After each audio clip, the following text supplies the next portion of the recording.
En este video vamos a mostrar cómo hacer un diagrama de flujo para mostrar los primeros n términos de esta sucesión.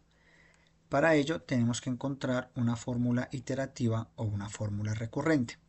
Primero, hagámoslo de forma iterativa.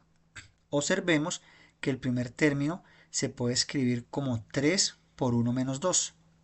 El segundo término por 3 por 2 menos 2. Y el tercer término 3 por 3 menos 2. De esta manera podemos concluir que el enésimo término se puede representar como 3 por n menos 2. Para hacer nuestro diagrama de flujo necesitaremos tres variables. Una variable que es n o el número el cual el usuario lo va a registrar. La segunda variable pues va a ser un iterador, que es el que nos va a permitir multiplicar cada término de la sucesión, desde el 1, 2, 3 hasta el número que ingrese el usuario. Y el término enésimo, que es el que vamos a ir mostrando. Veamos cómo sería el diagrama de flujo. Primero vamos a declarar las tres variables que les había comentado: el número, el iterador y el término enésimo, de tipo entero. Le pedimos al usuario que ingrese un número y lo guardamos en la variable número.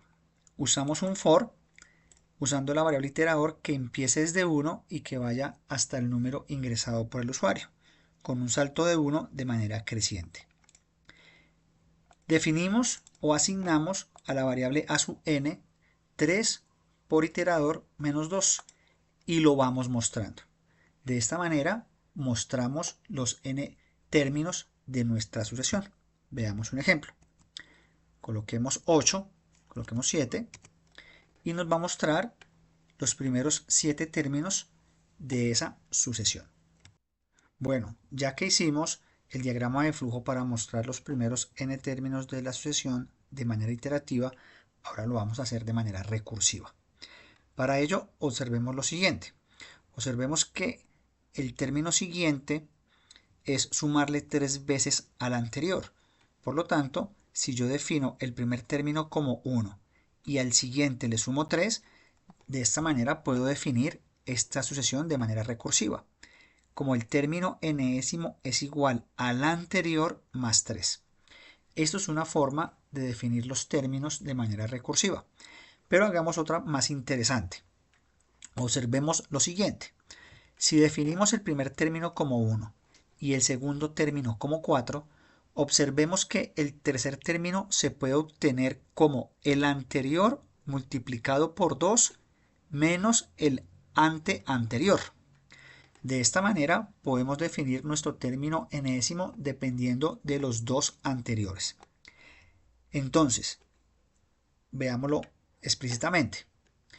El tercer término va a ser el anterior multiplicado por 2 menos el anterior. Por lo tanto me daría 7. Si quiero encontrar el término 4, sería multiplicar este por 2 y restarle este, que sería 2 veces el anterior, que el anterior sería 7, menos el anterior, que sería 4.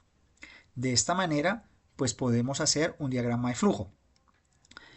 Para ello, pues vamos a requerir de las siguientes variables.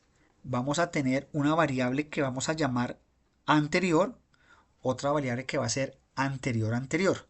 La anterior se va a definir para el enésimo n-1 y la variable anterior para el término n-2. Vamos al diagrama de flujo. Bien, entonces definimos primero las variables número e iterador de manera entera. Este número es donde se va a guardar el valor que registre el usuario, y para nuestro código vamos a definir los siguientes variables. La primera variable es el término a1 y el término a2 para definir la sucesión, los primeros términos de la sucesión. El término enésimo y, como les había dicho, dos variables, la variable anterior y la variable anterior. Esta representa a el término a sub n-2 y esta representa el término a sub n-1. Ok. Lo primero que hacemos es decirle al usuario que ingrese un número y ese número lo guardamos en la variable num. Lo primero que vamos a asignar es que el primer término de la sucesión pues vale 1 y que el segundo término de la sucesión vale 4. Ok, los mostramos. Mostramos el primer término y mostramos el segundo término. Y aquí comenzamos a definir nuestras variables. Por lo tanto, la variable anterior va a ser el valor que tenga a sub 2. Y el valor anterior va a ser el valor que tenga a sub 1. Hacemos un for.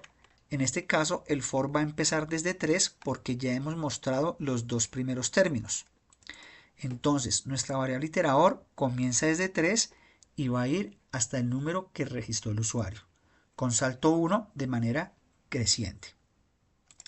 Bueno, vamos a definir el término enésimo. Como les había dicho, 2 veces el anterior menos el anterior. Y ahí lo mostramos. Mostramos el término que acabamos de crear. Apenas mostramos el término, debemos de cambiar el valor de las variables. Entonces, la variable anterior va a ser ahora anterior. Y la anterior ahora va a ser a sub n. Y vuelve y se repite el ciclo. De esta manera estamos creando los términos de la sucesión. Veamos un ejemplo. Si colocamos 7, nos van a salir los primeros 7 términos de la sucesión.